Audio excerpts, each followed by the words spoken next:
પ્રણામ. અનંતકારી વીર પરમાત્માને નમસ્કાર કરીને આજના આપણા સેશનની આજે હવે શરૂઆત કરીએ. તત્વાર્થ સૂત્રનો આ મૂળ સૂત્રનો બીજા નંબરનો સૂત્ર, જેની અંદર સમ્યક દર્શન શું છે એ બતાવવામાં આવ્યું છે. ત્યાં પોતે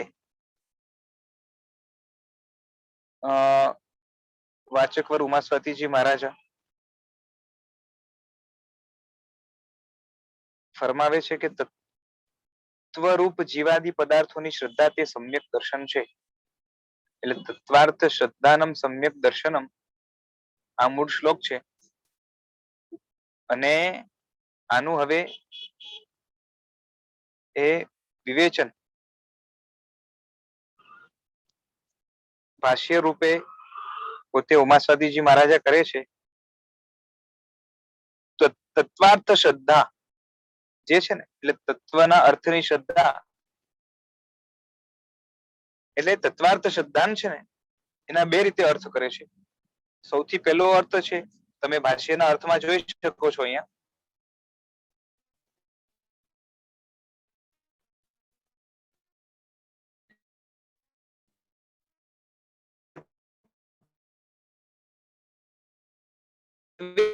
શ્રદ્ધા કરવી, આ પહેલો અર્થ છે. અને બીજો અર્થ છે તત્વથી પદાર્થોની શ્રદ્ધા કરવી. આ બે વસ્તુને વિસ્તારથી હરિભદ્રેશ્વરી મહારાજ ખોલે છે. આપણે ટીકાની અંદર જોઈશું. તાત્વિક પદાર્થોની શ્રદ્ધા. બોલો વિશાલભાઈ. હા, તમારો અવાજ બરોબર નથી આવતો. બધાને બરોબર આવે છે? ના, નહોતો આવ્યો, વચ્ચે બ્રેક થઈ ગયો પહેલી વખતે તમે જે સમજાવ્યું. ઓકે ઓકે ઓકે, હું પાછી બોલી જાઉં છું. હમણાં ક્લિયર છે? હા, હમણાં ક્લિયર છે. ઓકે, ફરીથી કહું છું કે તત્વાર્થ શ્રદ્ધાનમ સમ્યક દર્શન એટલે તત્વરૂપ જે પદાર્થો છે. કયા પદાર્થો છે? તો એમાં ગુજરાતીમાં લખ્યું છે કે જીવાદી પદાર્થો જે તત્વરૂપ છે એની શ્રદ્ધા એ સમ્યક દર્શન છે. હવે એમાં અર્થ ભાષ્યની અંદર કરે છે કે તાત્વિક પદાર્થોની શ્રદ્ધા કરવી અથવા તો તત્વથી પદાર્થોની શ્રદ્ધા કરવી, એનું નામ તત્વાર્થ શ્રદ્ધા. અને એ તત્વાર્થ શ્રદ્ધા પોતે સમ્યક દર્શન રૂપ છે. હવે તત્વથી એટલે શું? જો હમણાં વિસ્તાર નથી કરતો, કારણ કે ટીકાની અંદર આખો વિસ્તાર આપેલો જ છે. ખાલી ભાષ્યમાં જે કહ્યું છે હું અહીંયાથી જે વાંચી જાઉં છું. તત્વથી એટલે શું? તો કે તત્વથી એટલે ભાવથી. અને ભાવથી એટલે શું? તો કે પરમાર્થથી. પરમાર્થથી નિશ્ચિત કરેલ, એટલે કે ફિક્સ કરેલ. એટલે ત્યાં લખ્યું ને તત્વથી પદાર્થોની શ્રદ્ધા કરવી. તો તત્વથી એટલે શું? તો કે ભાવથી. બરાબર છે? અને તત્વો કયા છે? તો કે જીવ વગેરે તત્વો. એ તત્વો કયા કયા છે? તો કે હવે કેવા છે? આગળ જઈને તત્વોના નામ જીવ, અજીવ વગેરે જે તત્વ છે, બરાબર છે? તત્વાર્થ સૂત્રની અંદર 7 તત્વો આપ્યા છે. આમ સામાન્યથી આપણે જે 9 તત્વ બોલીએ ને, તત્વાર્થ સૂત્રની અંદર 7 તત્વ આવ્યા છે. જેની અંદર 2 તત્વ જે છે ને એનો એકની અંદર સમાવેશ કરીને ટોટલ 7 થયા છે. એ કઈ રીતે થયા છે આપણે આગળ જોઈશું. અને તત્વો છે ને એ જ પોતે પદાર્થો પણ છે. તાત્વિક પદાર્થ કીધું ને, એમાં એક અપેક્ષાએ જોઈએ તો તત્વ પોતે જ પદાર્થ રૂપ છે. અને તે પદાર્થોની શ્રદ્ધા કરવી એટલે કે વિશ્વાસ ધારણ કરવો, બરોબર છે? એને આપણે સમ્યક દર્શન કહીએ છીએ. એને જ તત્વાર્થ શ્રદ્ધાન કહીએ છીએ. એ સમ્યક દર્શન છે. અને એ સમ્યક દર્શન કઈ રીતે ખ્યાલ આવે? તો કીધું કે આ પ્રમાણે પ્રશમ, સંવેગ, નિર્વેદ, અનુકંપા અને આસ્તિક્ય લક્ષણ વાળું તત્વાર્થ શ્રદ્ધાન સમ્યક દર્શન છે. એટલે સમ્યક દર્શન એના લક્ષણથી ઓળખી શકાય. એના લક્ષણ કયા છે? તો કે પ્રશમ, સંવેગ, નિર્વેદ, અનુકંપા અને આસ્તિક્ય. આ 5 લક્ષણો જ્યાં હોય એને સમ્યક દર્શન છે. એવું આપણે કહી શકાય. અને એમાં પણ 5 એ 5 હોય તો નિશ્ચય નહીંથી સમ્યક દર્શન, અને 5 માંથી એકાદ હોય, 1 2 3 વગેરે હોય તો એને વ્યવહારથી સમ્યક દર્શન કહેવાય. એ આગળ વાત જે છે ને ટીકાની અંદર જણાવશે. એટલે આટલી વાત સંક્ષેપમાં કીધી. આ ઘણાને કદાચ બાઉન્સર ગયું હશે, એકદમ નહીં સમજાયું હોય, એ આપણે આગળ જે છે ને વિસ્તાર જે આવશે એની અંદર આપણે જોશું. બરાબર છે? ફરીથી પૂછી લો, અવાજ ક્લિયર છે? हाँ जी क्लियर છે.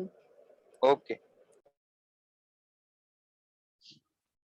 રાઈટ. હવે આપણે જે છે ને ટીકાની અંદર શરૂઆતની પહેલી જે વ્યાખ્યા કરી તત્વાર્થ શબ્દની,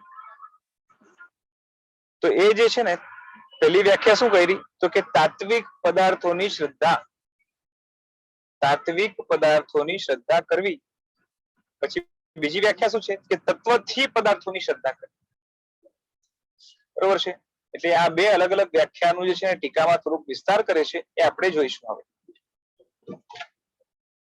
હું અહીંયા નેક્સ્ટ પેજ શેર કરું છું, જે ટીકાનું ગુજરાતી અનુવાદ છે. વિશાલભાઈ, જી જી. જે આ પેજ શેર કરો છો એ રૂટીનમાં પણ શેર કરો તો વધારે સારું રહેશે. હા, તો એ રીતે કરશું. ભલે ભલે. તો શું છે, બધાને સામે રહે, વર્ડ્સ પણ સામે રહે, અને કઈ ન સમજાતું હોય, કાં તો જે છે ને સંભળાતું વ્યવસ્થિત ના હોય, પ્રોનાઉન્સિએશન ના કારણે મેચ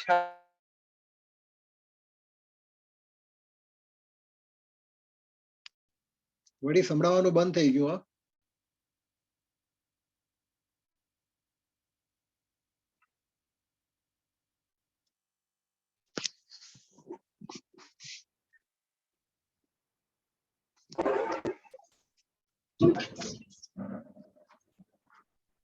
હા.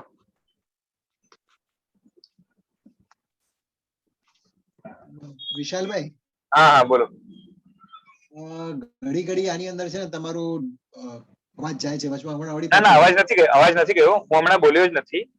કોલ આવતો હતો ને એટલે મેં કટ કર્યું. અચ્છા અચ્છા. હા હા.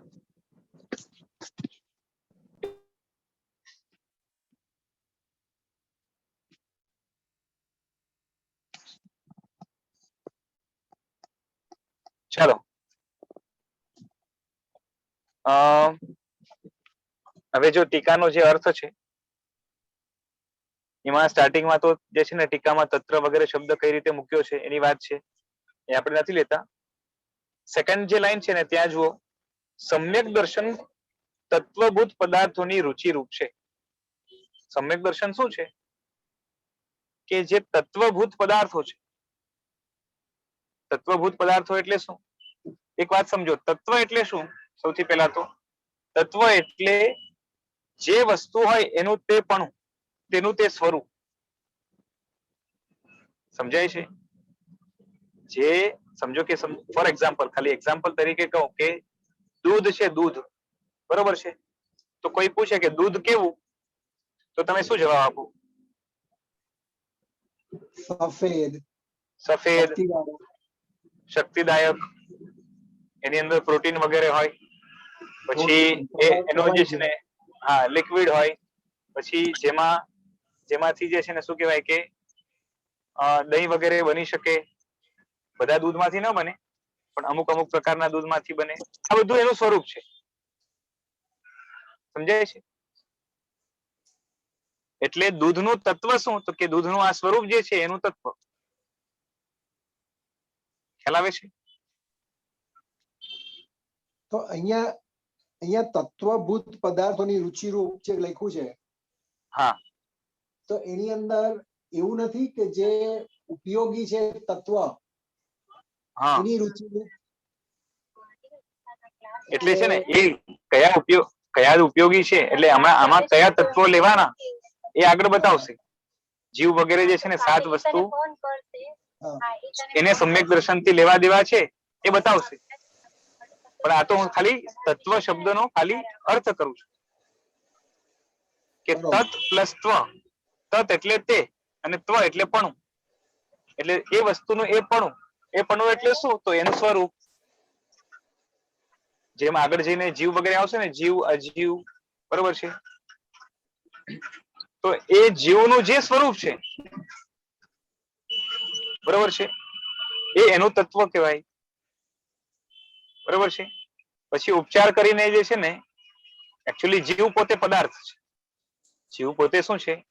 પદાર્થ છે, વસ્તુ છે. બરોબર છે. અને એનું જે પણું છે, એટલે એનું સ્વરૂપ છે, એને તત્વ કહેવાય. પણ આપણે શું કરીએ તો કે બેનું અભેદ કરીને આપણે જીવને જ તત્વ કહીએ. સમજાય છે? જેમ દૂધ છે, તો દૂધના જેટલી પણ દૂધની જેટલી પ્રોપર્ટીઝ છે, બરોબર છે, એ દૂધમાં જ રહેલી છે.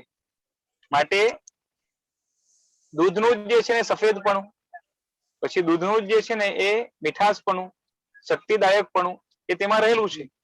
એ રીતે આપણે કહીએ. તો એ જ રીતે જે પદાર્થો છે દુનિયામાં, કયા પદાર્થો છે? તો કે જીવ, અજીવ, પુણ્ય, પાપ, આશ્રવ, સંબંધ, નિજરા, બંધ, મોક્ષ વગેરે જે પદાર્થો છે. કયા પદાર્થો છે એ આગળ આવશે, બરોબર છે, મેં ખાલી કહી દીધા. પણ એ જે પદાર્થો છે, બરોબર છે, અને એ પદાર્થો કેવા છે? તો કે તત્વભૂત છે. તત્વભૂત એટલે શું? કે જેનું સ્વરૂપ જાણી શકાય છે. જેનું સ્વરૂપ જાણી શકાય છે એવા આ પદાર્થો છે. બરોબર. બરોબર છે. હવે એ પદાર્થોની રુચિરૂપ, હવે આ રુચિ શબ્દ શું છે ને એ આગળ બતાવશે. બરોબર છે. રુચિ એટલે એકચ્યુઅલી શું છે કે એને જે પદાર્થો છે ને એને એ રૂપે જાણવાની, જોવાની, સમજવાનું જે વલણ છે એને રુચિ કહેવાય. એટલે જેવું છે એ રીતે સમજવાનો ભાવ, એનું નામ રુચિ. અહીંયા બરોબર. વિપરીત રૂપે સમજવાનો ભાવ, બરોબર છે, એ તત્વરૂપી રુચિ કહેવાય. તો રુચિ એટલે શું? એ તરફનું વલણ, એ તરફનો ઢાળ. બરોબર છે. એટલે સમ્યક દર્શન શું છે? તો કે જે પદાર્થો છે જે તત્વભૂત છે, એટલે બધા પદાર્થોનું પોતાનું સ્વરૂપ છે, અને એ સ્વરૂપ જેવું છે એ રૂપે એને જાણવાની રુચિ જે છે, કે જોવાની રુચિ છે, બરોબર છે, કે દ્રષ્ટિ છે, એને સમ્યક દર્શન કહેવાય. અને આવું સમ્યક દર્શન કઈ રીતે પ્રાપ્ત થાય? એનું નિમિત્ત શું છે? તો એના બહારથી નિમિત્ત જુદા હોઈ શકે, અંદરથી નિમિત્ત એક જ છે. અને એ કયું છે? તો બતાવે છે કે મિથ્યાત્વ, મોહનીયના ક્ષય આદિ નિમિત્તથી થાય છે. કે સમ્યક દર્શન નામનો જે ગુણ છે એ કઈ રીતે પેદા થાય છે? એટલે કે વસ્તુને સાચી રૂપે, સાચા દ્રષ્ટિથી જોવાની રુચિ કે શ્રદ્ધા કઈ રીતે પ્રગટ થાય? બરોબર છે. ટૂંકમાં જે વસ્તુ જેવી છે એની એ રીતે શ્રદ્ધા કરવી, એને એ રીતે માનવું, એના ઉપર એ રીતે વિશ્વાસ ધારણ કરવો, એનું નામ સમ્યક દર્શન છે શોર્ટમાં. બરાબર છે. અને એ ક્યારે થાય? તો અંદરમાં આત્મામાં રહેલો, આત્મા ઉપર હંમેશાથી વર્ચસ્વ જેનો જામેલો છે એવા મિથ્યાત્વ, મોહનીય કર્મ, એનો જો ક્ષય થાય, ક્ષય આદિ લખ્યું છે.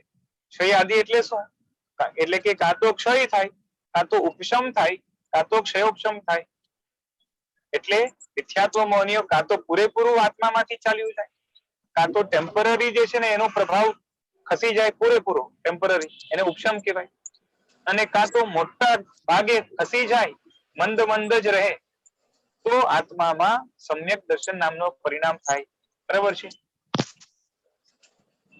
એકદમ શોર્ટમાં કહીએ તો મિથ્યાત્વ, મોહનીય કર્મની અસર વ્યક્તિમાંથી જ્યારે ઘટે છે કાં તો નાબૂદ થાય છે, ત્યારે તત્વભૂત પદાર્થોની સાચી શ્રદ્ધા પેદા થાય છે. અને આ સમ્યક દર્શન કેવું છે? તો આગળ બતાવે છે કે સમ્યક દર્શન અજ્ઞાનથી અન્ય પરિણામ છે. કેવું છે?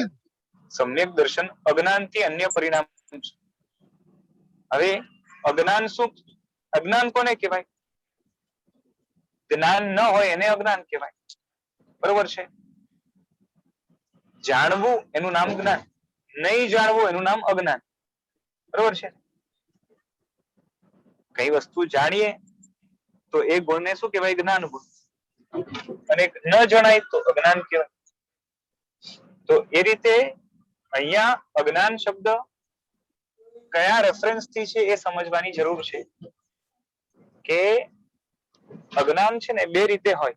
જેમ છે ને સમજો કે સોનું છે, સોનું ગોલ્ડ. આપણી પાસે ઓરિજિનલ ગોલ્ડ હોય તો એને ગોલ્ડ કહેવાય, બરોબર છે. પછી આપણા પાસે ઓરિજિનલ ગોલ્ડ ના હોય, આપણા હાથ ખાલી છે, હાથમાં ગોલ્ડ નથી, તો આપણે કહીએ કે ભાઈ ગોલ્ડ નથી, ગોલ્ડ નો અભાવ છે, બરોબર છે. તો ગોલ્ડ ના અભાવને પણ જે છે ને ગોલ્ડ નો અભાવ કહેવાય, અને સાથે સાથે નકલી ગોલ્ડ હોય એને પણ ગોલ્ડ નો અભાવ કહેવાય. અસલી ગોલ્ડ હોય તો ગોલ્ડ કહેવાય.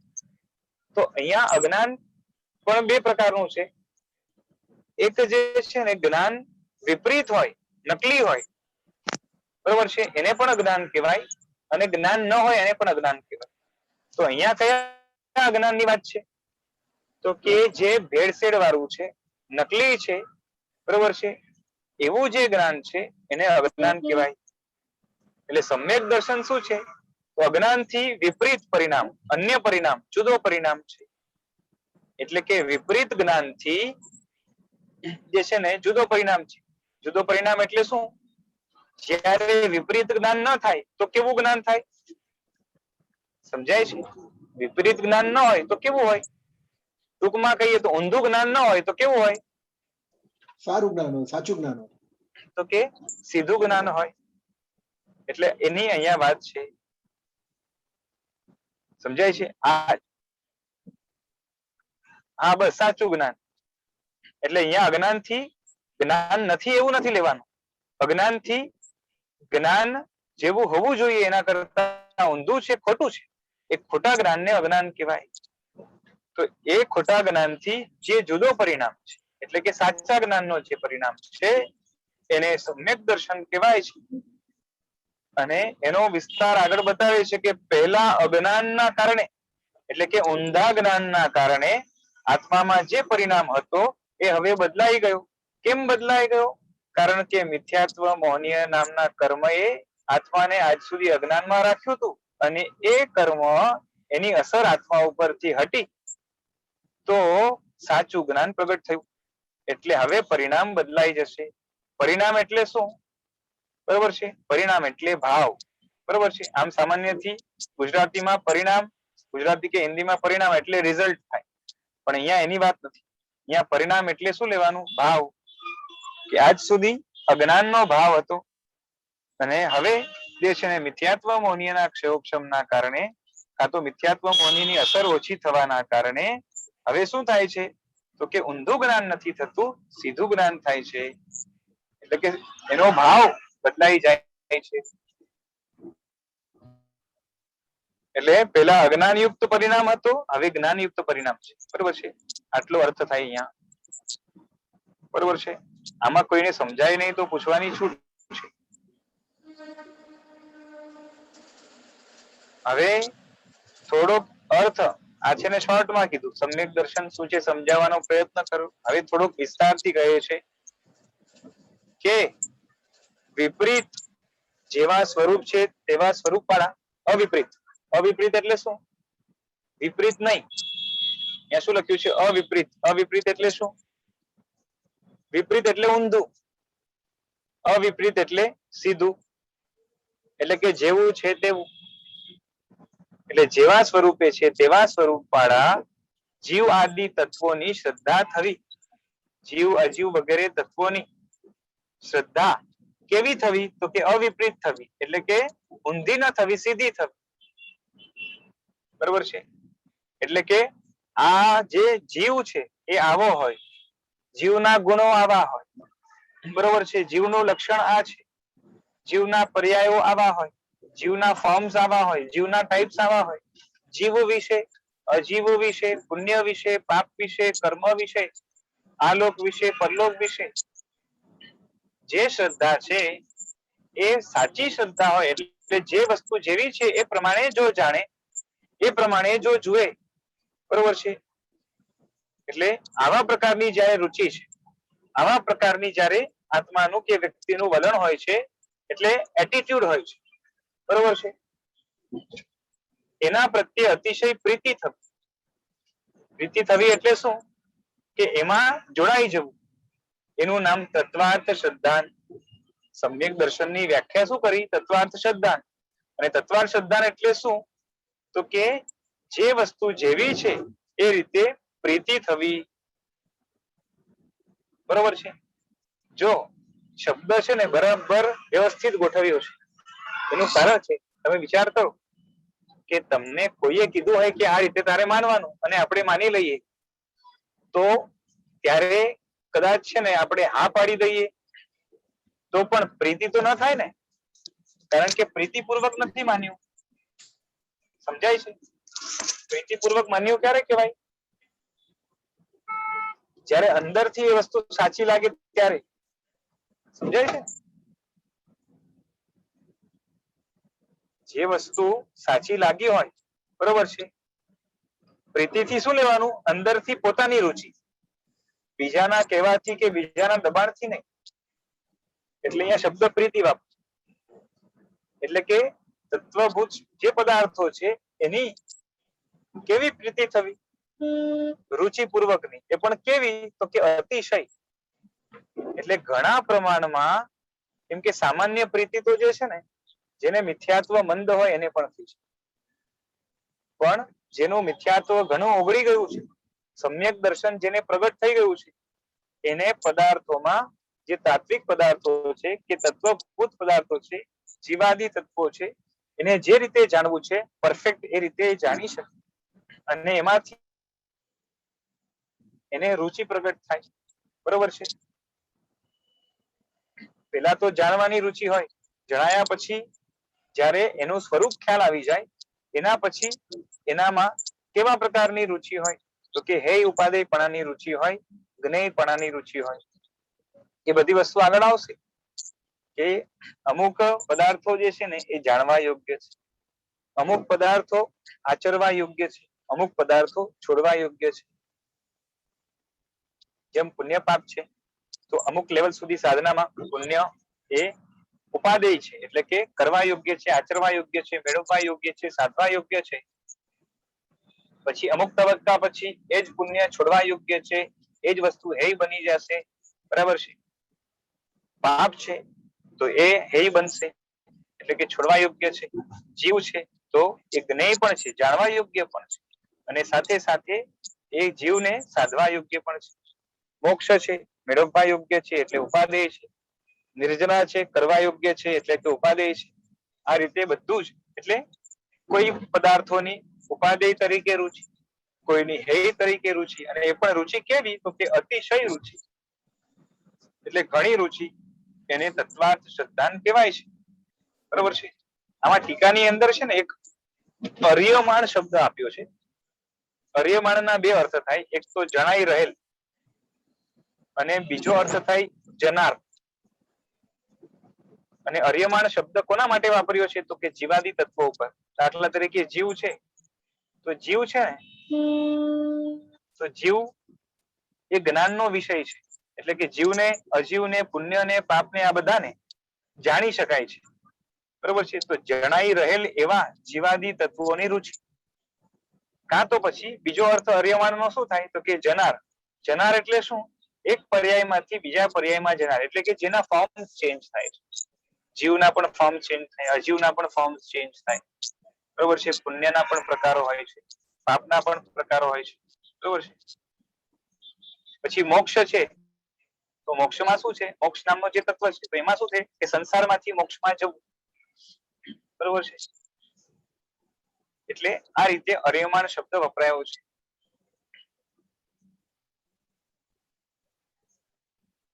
હવે અહીં પૂછે છે કે તમે તત્વાર્થ શ્રદ્ધા સમ્યક બોલો, એટલે કે હવે તત્વ અને અર્થ એ વાપર્યા કે તો જાણવા. વિશાલભાઈ સંભળાતું જી બોલો. નથી નથી સંભળાતું? ના. ઓકે, હવે આવે છે બરાબર? આમ હા બોલો. ચલો. હા હા, નહીં સંભળાય તો કેજો. પૂર્વ પક્ષ ચાલુ કરો. હા, પૂર્વ પક્ષમાં એ છે ને પ્રશ્ન કરે છે કે તમે તત્વ અને અર્થ એ બે શબ્દ કેમ વાપર્યા? કેમ કે અર્થ એટલે પદાર્થ, એટલે જાણવા યોગ્ય વસ્તુ. જાણવા યોગ્ય મોક્ષ પણ છે, નિર્જરા પણ છે, જીવ પણ છે, અજીવ પણ છે. એ બધાને અર્થ કહેવાય, એટલે પદાર્થ કહેવાય. બરોબર છે? આપણે અર્થ તરીકે આપણે શું લઈએ જનરલી? અર્થ એટલે મિનિંગ. બરોબર છે? અહીંયા અર્થ તરીકે અર્થ એટલે શું? તો કે પદાર્થ. બરોબર? અર્થ કહેવાય કે પદાર્થ કહેવાય. અને તત્વ એટલે એનું એ પણ, એટલે અહીંયા જો એનું યથાર્થ સ્વરૂપ લખ્યું છે. તો કે તમે તત્વ નું એટલે તત્વ ઉપર શ્રદ્ધા કરો કે અર્થ ઉપર શ્રદ્ધા કરો? કેમ કે તત્વમાં અર્થ રહે છે, પદાર્થમાં તત્વ રહે છે, અને તત્વમાં જે છે ને પદાર્થ રહે છે. બે એક સાથે જોડાયેલા છે. તો તત્વ શ્રદ્ધાનમ બોલત તો પણ ચાલત, કાં તો અર્થ શ્રદ્ધાનમ બોલત તો પણ ચાલત. તો પછી તત્વાર્થ શ્રદ્ધાનમ કેમ કહો છો? આ બે શબ્દ વાપરો છો શા માટે? બે શબ્દ વાપરવાની જરૂરત નથી. તો એનો જવાબ આપવા માટે જે છે ને જવાબ એ રીતે આપે છે કે અમુક દર્શનો, એટલે કે અમુક ધર્મની ફિલોસોફીસ, બરોબર છે? દાખલા તરીકે કપિલ છે, જે સાંખ્ય નામના દર્શનના પ્રણેતા છે. પછી બીજા દર્શનો છે, સમજો કે બૌદ્ધ દર્શન છે, વૈશેષિક દર્શન છે, નૈયાયિક દર્શન છે. બરોબર છે? તો આ અલગ અલગ દર્શનો છે ને એ અમુક વસ્તુને, કાં તો જે છે ને અમુક પદાર્થોને, કાં તો જગતને, કાં તો જગતના પદાર્થોને એકાંતે નિત્ય માને છે. એટલે કે બધી જ વસ્તુ જેવી છે એવી જ રહે. કોઈ એકાંતે અનિત્ય માને છે કે બધું જ ક્ષણિક છે, બધું જ નાશ પામતું રહે છે. બરોબર છે? તો એ રીતે જયારે તમે માનો છો ત્યારે વસ્તુનું સ્વરૂપ એ છે ને, એટલે તત્વો છે ને એ ઘટી નથી શકતા, એટલે સાબિત નથી થઈ શકતા. બરોબર છે? અને માટે એટલે હવે એ લોકો કદાચ વસ્તુને સ્વીકારે, એ લોકો પદાર્થોને સ્વીકારે કે જીવ હોય, અજીવ હોય વગેરે, પણ એનું એ પણું, એટલે એ સ્વરૂપ એ સાબિત નહીં થઈ શકે જે રીતે સાબિત કરવા માંગે તો. બરોબર છે? આની ડિટેલ ચર્ચા અહીંયા આપી નથી, હું ખાલી એક્ઝામ્પલ એક બતાવું છું. અને વચ્ચેથી કદાચ મને લાગે છે 5-10 મિનિટની અંદર કદાચ નેટવર્ક જાય. સંભળાય ત્યાં સુધી સાંભળજો. બરાબર છે? દાખલા તરીકે કોઈ એમ માને કે જીવ છે ને નિત્ય છે. બરોબર છે? જીવ નિત્ય છે એનો મતલબ શું? કે જીવ જેવો છે હંમેશા એવો જ રહે. જીવ જેવો છે ને હંમેશા એવો જ રહે, એનું નામ નિત્ય. હવે તે નિત્ય માને તો શું થાય? જેવો છે તો સંસારી જીવ સંસાર જ રહે. મહેનત કરે તો એટલે મહેનત પણ ધર્મ કરે તો પણ એવો જ રહે, ધર્મ પણ નિષ્ફળ જાય. અને માટે એનો સંસાર ક્યારેય નહીં. એટલે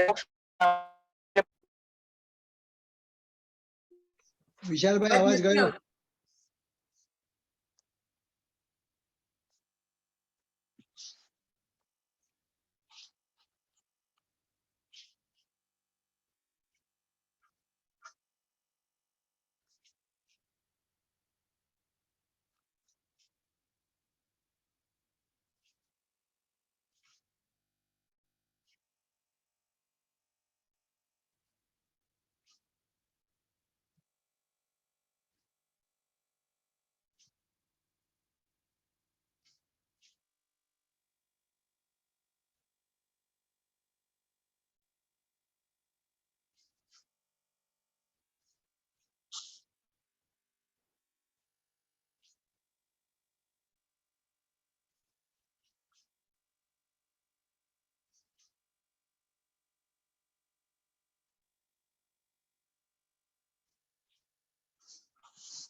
જે લોકો પાછળથી જોડાયા છે એમના માટે અત્યારે કદાચ 5-10 મિનિટ નેટવર્ક નહીં હોય વિશાલભાઈ પાસે, એટલે અત્યારે બ્રેક આવ્યો છે. એવા વિશાલભાઈ પાસે નેટવર્ક મળશે એટલે તરત પાછું ચાલુ કરશે.